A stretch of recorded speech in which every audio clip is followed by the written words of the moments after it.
جی دوستو، آپ دیکھ رہے ہیں کلائڈوسکوپ۔ جموں اور کشمیر سے تعلق رکھنے والی ایک جرنلسٹ، بڑی مشہور و معروف جرنلسٹ انورادھا بھاسن،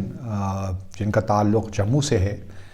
ان کا ایک آرٹیکل نیو یارک ٹائمز میں شائع ہوا ہے 8 مارچ کو، اور اس کا ٹائٹل ہے کہ Modi's final assault on India's press freedom has بیگن۔ اور میں نے اس آرٹیکل کو بار بار پڑھا اور بڑی خوشی ہوئی کہ مقبوضہ جموں اور کشمیر میں گو کہ بھارت کی جو ہے دہشت گردی، ریاستی دہشت گردی تو جاری ہے، لیکن جموں اور کشمیر کے لوگوں نے ابھی تک گیو اپ نہیں کیا یا گیو ان نہیں کیا، اور ابھی تک وہ اپنی جد و جہد جاری رکھے ہوئے ہیں۔ یہ جو بھاسن صاحبہ کا آرٹیکل ہے، یہ بڑا زبردست آرٹیکل انہوں نے لکھا ہے، اور اس میں انہوں نے ایکسپوز کیا ہے بھارت کا جو چہرہ ہے، خاص طور پہ مقبوضہ اور جموں اور کشمیر کے حوالے سے، اس کو ایکسپوز کیا ہے۔ اور یہ بھی میں آپ کو بتاتا چلوں کہ انورادھا بھاسن جو ہیں، یہ کشمیر ٹائمز جو نکلتا ہے اخبار مقبوضہ جموں اور کشمیر سے، اس کی ایگزیکٹو ایڈیٹر ہیں۔ اور یہ جو اخبار ہے، یہ کافی عرصہ پہلے ایکچولی شروع ہوا تھا، ان کے والد صاحب نے اس کو شروع کیا تھا، شاید 1954 میں یا 56 میں، مجھے صحیح تاریخ شاید 1954 میں، جی ہاں، 1954 میں۔ تو یہ بھی اسی اخبار سے منسلک ہیں، اور ان کا بنیادی جو ہے آپ کہہ لیجیے تھرسٹ ہے اس آرٹیکل کا، وہ یہی ہے کہ یہ، اور انہوں نے کہا ہے کہ ملٹری آکوپیشن جو بھارت کی ہے مقبوضہ جموں اور کشمیر میں، اس نے مسائل تو کئی دہائیوں سے شروع کر رکھے ہیں، اور آواز جو فریڈم کی آواز ہے یا حق خود ارادیت کی آواز ہے، اس کو دبانے کی کوشش کی جا رہی ہے۔ لیکن ان کا ساتھ یہ بھی کہنا ہے کہ اب یہ مودی سرکار کے آنے کے بعد گو کہ مقبوضہ جموں اور کشمیر میں مسائل تو اور بڑھ گئے ہیں، اور جس قسم کی پابندیاں لگائی جا رہی ہیں پریس پہ اور الیکٹرانک میڈیا پہ، اس کا تو کوئی حال ہی نہیں ہے مقبوضہ جموں اور کشمیر میں۔ لیکن اب یہ انڈیا میں بھی، بھارت نے بھی یہ آہستہ آہستہ پورے بھارت کو مقبوضہ جموں اور کشمیر کی طرح بنایا جا رہا ہے، اور انہوں نے بہت سی اس میں مثالیں بھی دیں کہ کس طرح جو ہے جو حق خود ارادیت کی آواز ہے یا فریڈم کی آواز ہے، اس کو دبایا جا رہا ہے۔ اس لیے دنیا بھر میں جو مقبوضہ جموں اور کشمیر میں اس وقت ہو رہا ہے، جس طرح لوگوں کے گھروں کو مسمار منہدم کیا جا رہا ہے، جس طریقے سے جو ہے جو پریس ہاؤسز ہیں ان کو بند کیا جا رہا ہے، بلکہ جو کشمیر ٹائمز ہے اس کے آفس میں بھی ریڈ کیا گیا بھاسن صاحبہ کے مطابق، اور کس طرح ان کے اخبار کو بھی بند کرنے کی کوشش کی گئی۔ اب تو یہ حال ہو گیا بقول ان کے اس آرٹیکل کے مطابق، اب ان کے پاس بہت تھوڑا سا اسٹاف رہ گیا ہے، کیونکہ جس طرح دھمکیاں جرنلسٹ کو مل رہی ہیں، وہ اس سے اب ایک خوف و ہراس کی سی کیفیت پھیل گئی ہے مقبوضہ جموں اور کشمیر میں۔ اور ان کا کہنا یہی ہے کہ مظالم جاری ہیں، لیکن دنیا کو ان چیزوں کے بارے میں علم نہیں ہے، اور اس لیے علم نہیں ہے کہ چونکہ جو ہے پریس وہی آزاد نہیں ہے، تو کیا کیا جائے۔ انہوں نے سید علی شاہ گیلانی صاحب کی مثال بھی دی کہ جب ان کا انتقال ہوا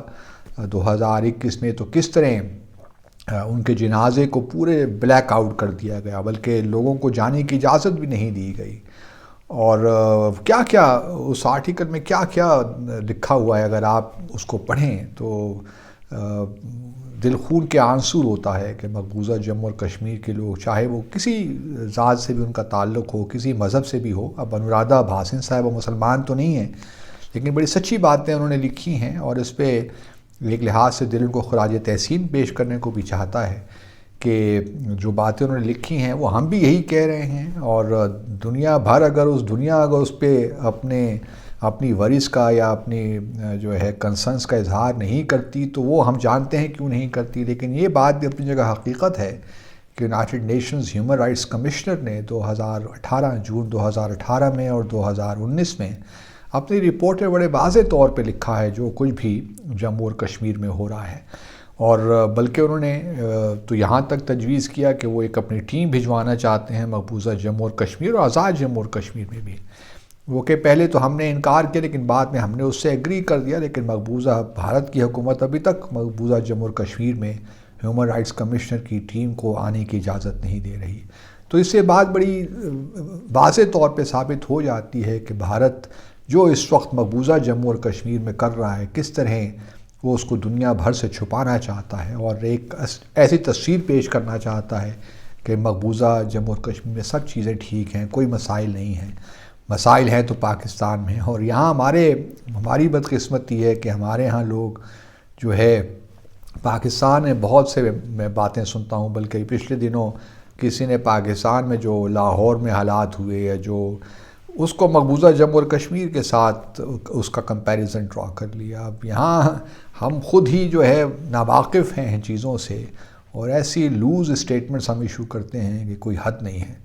لیکن یہ بات اب ضرور ہے جو انورادھا بھاسن صاحبہ نے اپنے آرٹیکل میں لکھا ہے، اور میں نیو یارک ٹائمز کو بھی ایک لحاظ سے ان کی تعریف بھی کرنا چاہتا ہوں کہ انہوں نے یہ آرٹیکل چھاپا، اور اس آرٹیکل نے بھارت میں کافی اس پہ بحث ہو رہی ہے، اور بہت لوگ جو ہے نیو یارک ٹائمز کو ہی برا بھلا کہہ رہے ہیں،